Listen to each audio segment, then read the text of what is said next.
As I walked out the entrance, my husband grabbed my shoulder, and we quickly became entangled in a scuffle. I absolutely did not want to be hit, but if possible, I wanted to land a punch myself. However, the strength of a man is incredible, and my husband was seriously trying to overpower me.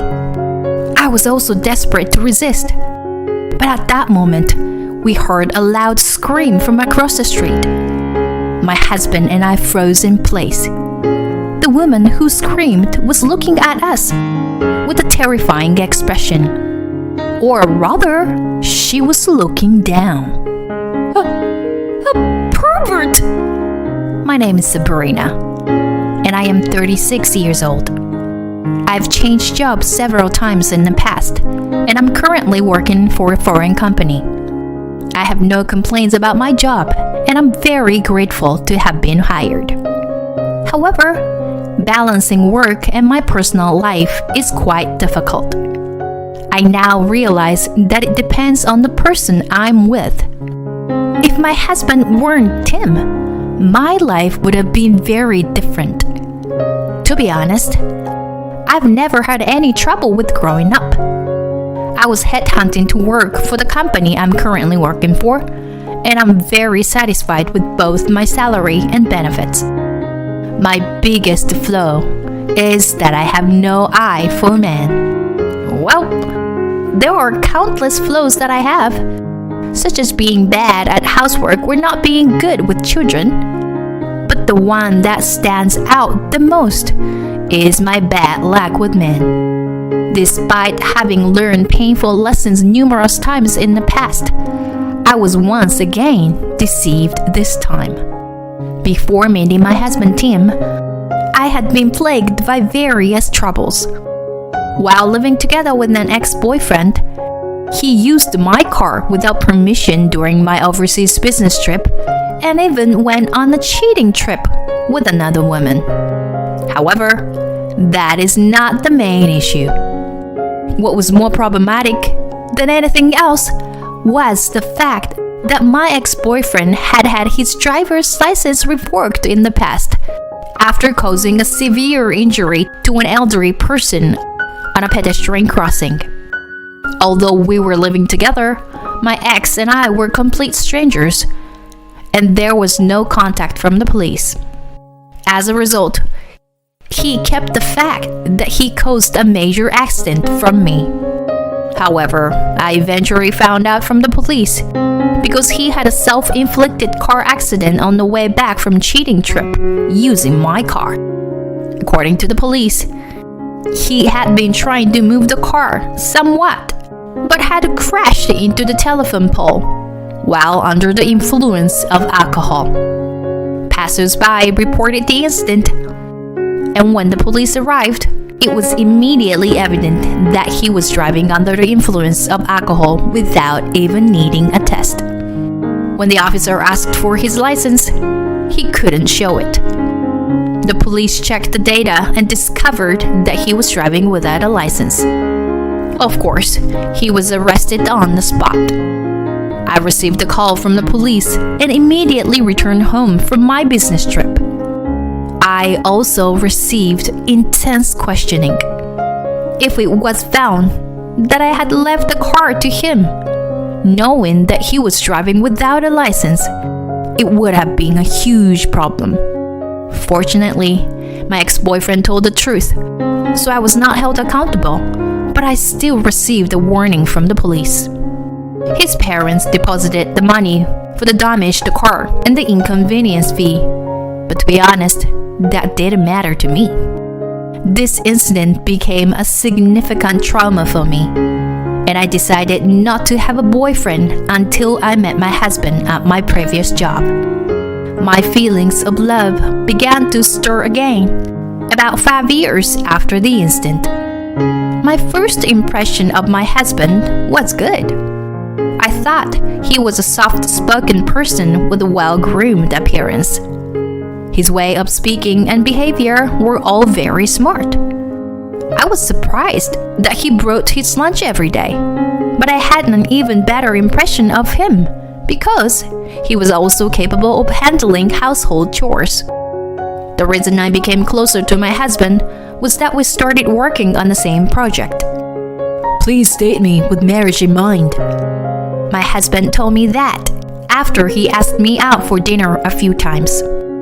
My heart danced, but at the same time, I honestly revealed my inner feelings to my husband, the trauma from that time. Then my husband took out his driver's license from his wallet and said, I have a valid driver's license. See? I don't cheat. I'm not usually the type to say that sort of thing. But if it makes you feel comfortable, I'll say it as much as you want. His straightforward words struck my heart. Maybe I could have a peaceful life with this person. However, I still have a problem. Thank you, but if we date and the conversation leads to marriage, do you want me to be a housewife? What do you mean? I want to continue working even after getting married. Also, I'm not good at housework. So currently, I hire a cleaning service 3 times a week. If you want someone to take care of your home, I don't think I'm the right person. My husband listened to my story and chuckled. Everyone has something they're not good at, right? I think we can make up for each other's weaknesses if we work together. Thinking it was a very smart answer, I accepted my husband's words without a doubt, and we got married after 6 months of dating. However, it seems that I still didn't have a knack for choosing men. My husband changed completely after we got married. You came home late again, huh? Every Monday, my husband says this to me. You're saying that again? How many times do I have to explain it to you? I respond to my husband with a sigh. I work for a company based in Southeast Asia, so my days off are different from my husband's, who works for a regular company. We used to work at the same workplace, so our days off were almost the same. But now, because of the time difference, my days off are scattered. How's work going? It's okay, I guess. Actually, my work is going quite well, but my life is not going as smoothly. My husband and I both changed jobs shortly after getting married, but he's been having a hard time lately. I started doing housework that I'm not good at, trying to support him. I thought it would help him focus on work, but now he's even nitpicking my cooking. Meatloaf again? It's the only dish I'm proud of making well. Well, you were good at your job, but shame. His words made me angry, but I held back and waited for his work to pick up. However, he quit his company without telling me after only 2 months.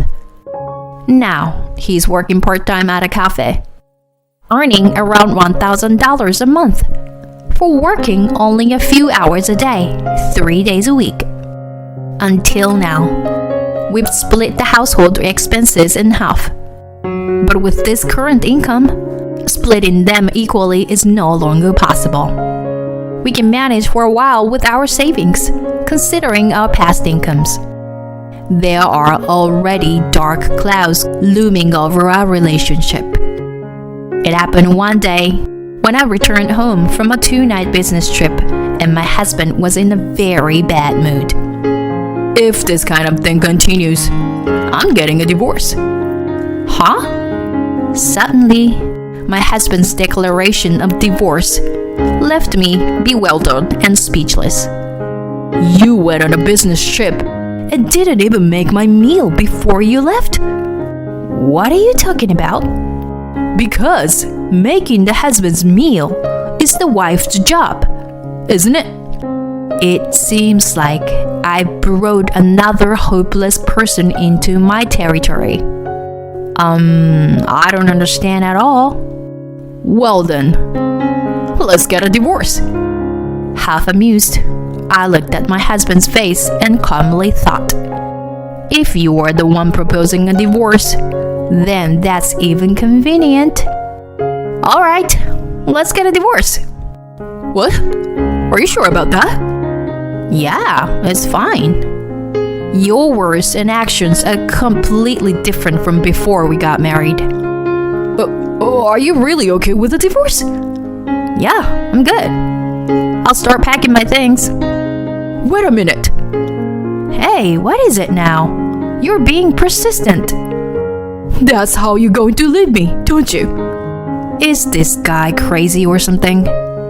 It was him who wanted the divorce. I was confused, but I still gathered the bare minimum of my belongings and tried to leave the house. Then my husband chased me with incredible force. You have a man, don't you? That's what it is, isn't it? Wait, what? No, there's no man, okay? Then where are you going? You must have another man you can switch to at any time. I told you there isn't anyone. Don't you dare lie to me. Even if I said there is or isn't, you'll just keep doubting me, won't you? I'm tired of dealing with you. I can't believe I ended up marrying such a petty man. Am I really a magnet for terrible men? Or is there some pheromone I'm emitting that attracts them? While lost in thought, my husband continued to press me. You're making fun of me, aren't you? Don't get carried away. Huh? I'm not getting carried away or anything. Then why is that only you were able to switch jobs smoothly? Well, I guess it was just luck. I worked hard at my job too. I was headhunted by that company, you know? This was a lie. My husband was not headhunted by his previous company. He had been saying that even before he joined the company. But I know the truth because I was the one who was headhunted. I kept quiet about this fact to avoid hurting my husband's pride. But even now, my husband is still trying to show off to me without realizing my consideration. Now, it doesn't matter how much I think about my husband's worthlessness. What matters is that I need to deal with this annoying situation in front of me. When I let out a big sigh toward my husband, he threw a straight punch at me. But the next moment, he groaned and squatted on the floor as he had hit his finger joint hard with the metal fittings on my back that I used to block his punch. Oh dear, that must have hurt. Besides, you were trying to use violence just now, weren't you? This could be a sufficient reason for divorce, don't you think? Shut up. Who do you think you are, telling me what to do? Women were born to support men, you know? That's such an outdated way of thinking. Haven't you forgotten that you were born from a woman too? Shut up. You are so damn cheeky. Then why did you even marry me in the first place? You knew I wasn't cut out for domestic life, didn't you? In fact, I told you that clearly, didn't I? It's a man's privilege to re-educate such women. You really don't get it, do you? I really don't have a knack for choosing men. Well then, let's discuss divorce through our lawyers at a later date. Wait a minute. Don't mess around. I ignored my husband and took my luggage outside to the front door. He followed me and grabbed my shoulder. We quickly got into a scuffle.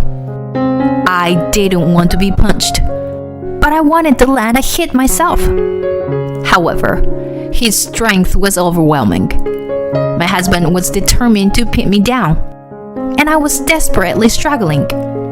Then I heard a woman's loud scream. My husband and I both froze. The woman who screamed was staring at us with a terrifying expression. Or rather, she was looking down. a pervert.